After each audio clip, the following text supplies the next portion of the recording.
اس لیے علماء نے لکھا نا کہ دل کی مثال ہنڈیا کی ہے، زبان کی مثال چمچ کی ہے، اور ہانڈی کے اندر سے وہی نکلے گا جو چمچہ مارو گے، چمچ میں وہی آئے گا۔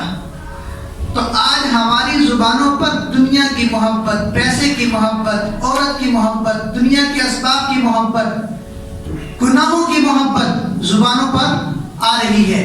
کیا مطلب کہ چمچ میں وہ آ رہا ہے جو ہنڈیا کے اندر موجود ہے، اور یہ ساری چیزیں عارضی ہیں۔ اللہ اور اس کے رسول کی محبت قیامت کے دن کام آنے والی ہے۔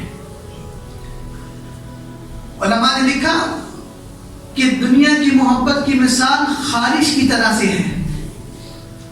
انسان کو کہیں جسم پہ خارش ہو تو وہ کھجاتا ہے، وقتی طور پہ کیا مل رہی ہوتی ہے؟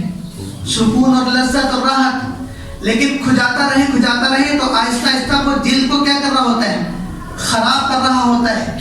اسی طرح دنیا کی محبت ہے، پیسے کی محبت ہے، اللہ کے غیر کی محبت ہے، انسان کو وقتی طور پر لذت مل رہی ہوتی ہے، لیکن یہ آخرت کو کیا کر رہا ہوتا ہے؟ خراب اور برباد کر رہا ہوتا ہے۔